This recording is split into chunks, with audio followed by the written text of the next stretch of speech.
It's time to bring a friend into the family on News Talk 1480 WHBC. The Kenny and JT Show is brought to you by Rooster's Wings and More. Be fun. Be casual. Ding. These guys have a lot to say, and they never stop talking. Well, gonna listen to those two clowns? I am not a happy camper. I've had enough of that malarkey. Don't wreck our show, you hoser. Live from News Talk 1480 WHBC. It's a household name. All right, Dan. It's Kenny and JT. Oh, you made a wise choice, my friend. Have a great show! I want to start the show. I'm laughing too hard. It's 39 degrees. We're coming to you live in the corner of 6th and Market in beautiful downtown Canton, Ohio. 39. I thought it was supposed to warm up. It is going to later in the week. So a slow climb, which will be great, but no rain. That's all I care about. A great way to start a Monday. And, oh, my goodness, so much going on over the weekend for us to get into, and we only have 3 hours to do it today because of Buckeye Roundtable. It's amazing to me, the news that hit me first this morning on my way to the gym is the fact that the Browns are pulling off a trade. Now, you've heard me say it time and time again on this program. I don't truly believe in a salary cap in the NFL. And now guess what? I don't believe in the official start of the season. The official start of the season isn't until March 11th, and yet my two favorite teams have already pulled off deals, allegedly. The Cleveland Browns and the Detroit Lions are decimating what we believe to be the offensive line of the Houston Texans. Case in point, if the Browns are trading for an offensive tackle from the Houston Texans, let's remember they did the same last year when they traded for Cam Robinson. He officially will become a free agent unless they've already signed him. Who knows? The official start of the season isn't until March 11th. We haven't heard. But the Detroit Lions also traded a running back, Montgomery, to the Texans. They end up with Juice Scruggs. Cool name, by the way. But if you're C.J. Stroud, aren't you pissed? Unless those two are awful, aren't as good as their film may indicate, and they've got better replacements lined up for them after he got sacked how many times in that postseason game, right? That's a great point. So if you're the Cleveland Browns, do you want someone that may be less than stellar? But they are the Browns, and only in Cleveland would you trade for a guy and give him a raise. Well, here's the thing. His name is Titus Howard, okay? He's better than anybody they currently have on the roster. From that perspective, that's a positive. As far as giving him a raise, they did the same with who? Jerry Jeudy, right? Very similar. So they must think this guy is legit. I saw two different reports on him, JT, okay? I saw one report that said, as a tackle, Titus Howard ranked 52nd out of 68 qualifying tackles in pass block win rate. Then I saw another report from Pro Football Focus that said he was tied for first in sacks allowed when he was a tackle with 0 and fourth in pressures allowed with 26. So I don't know who to believe on this, but again, he's better than anybody they have, I guess. Which isn't saying a lot. But the good news is this. He started the last 2 seasons in a row, so hopefully he's not one of these injury-prone guys. But again, I look at it, and I just look at the number of $63 million and say, is this the best they could have paid for? I mean, if you're going to spend $63 million on another offensive lineman, go find somebody that maybe grades out better. Now, obviously, they think he had a pretty decent season last year, but you made a great point. If he played in that playoff game, they were running. C.J. Stroud was running for his life. Yeah, he's played primarily tackle, but also has experience at left guard and a little bit at left tackle. So here's my hope. Please don't do to him what you tried to do with Jed Wills. If he's a right tackle and that's where he's at his best, play him at right tackle and then go out and draft your left tackle or trade for somebody or, dare I say, sign the best left tackle available in free agency. I don't know who that is. But don't move a guy who's done very well, supposedly, playing one position because you have a weakness at the other. Therein lies the difference. They moved Jed Wills. I don't know that Jed Wills played both sides when he was at Alabama. I don't really care. All I know is that he was less than stellar at the Cleveland Browns. Let's hope. If you want to hope something, let's hope this dude turns into Joe Klecko and played 3 different offensive line positions, ends up in the Hall of Fame. Yeah. So, again, Titus Howard, 6'5", 322 pounds, was the 23rd pick of the Texans in 19 out of Alabama State. He started all 93 games he's played, including 16 in each of the last 2 seasons. You know what this means? My master starting to come together. Ooh, what is that? My master plan Hold on. Right, If what you're is going to it? construct the offensive line, you go bring someone in through free agency or a trade. Okay. You draft one, and you sign someone else in free agency. So right now, if you're looking at the Cleveland Browns, they may still bring in a veteran free agent center, and I don't think they'll bring in the guy from Baltimore. So you go bring in another guy, and you team him up with Whippler, and you have your center position because Posich, in my opinion, isn't coming back from a torn Achilles. So you have Whippler at center. You try to talk Bitonio back into coming in for one more year. You made a trade for a tackle. You hope DeJuan Jones is healthy enough to play a little bit. And now all of a sudden, 3/4 of your offensive line might be filled before the draft. How about that? Okay. I see where you're going with that. And we're going to talk to Darryl Ryder about all of this today at 4 o'clock. Browns beat reporter about the combine, about this trade, about free agency coming up, the fact that they've already started digging the new stadium today. I saw JW on social media today wearing a hard hat and bulldozers and all that stuff happening in Brook Park. JW ain't getting his hands dirty. That's just Come for on. show. That's just for show. That's like a fan that shows up at the Pittsburgh Steelers game with a hard hat on. He's shoveling out there. Come on, man. Or he's pushing the button that starts the bulldozer or something like that, right? Hey, it can't be built until they break ground. So to me, at least it's a movement in the right direction, right? You hear these people talk about remodeling, rebuilding, and doing things. Yeah, I'll believe it when I see a shovel in the ground. Well, shovel's in the ground. Let's go. There you go. Jimmy Haslam said that all along. And what Jimmy wants, usually Jimmy gets, except when it's about winning football games. He has trouble making that happen. Otherwise, though, he's really good at what Jimmy does. Can't blame a guy. At least he spends.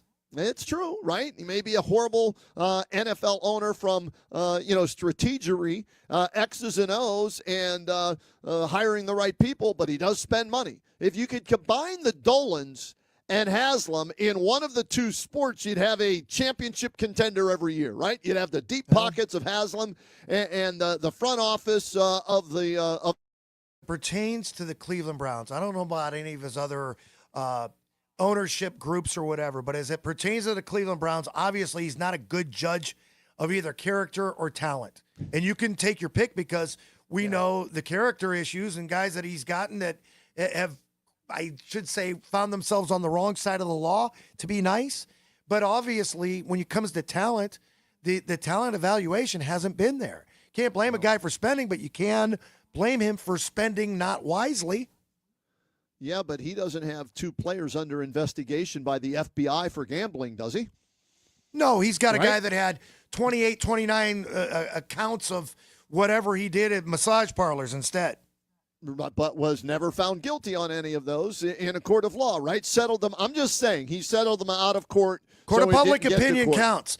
Court of public, it does count to an extent, and it may have effectively ruined that locker room. We don't know, but I mean, there are certain things that when you look at putting a team together, you want guys maybe with a little bit higher character issues.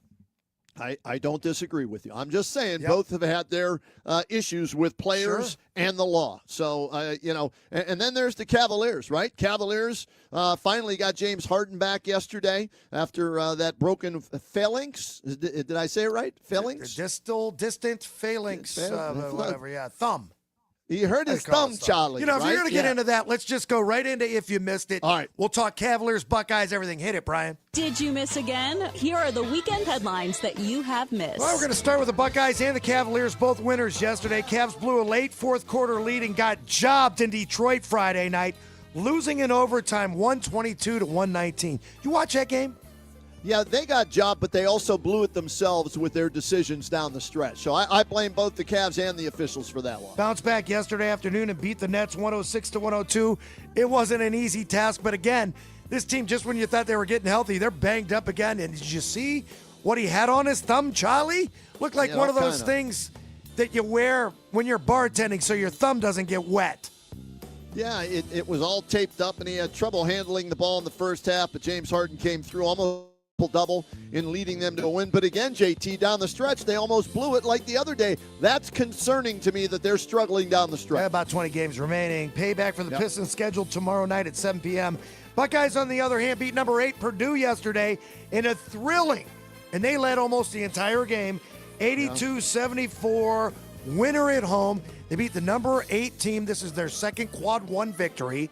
All of a sudden, they were on the bubble. They might make the tournament. Next up at Penn State Wednesday night.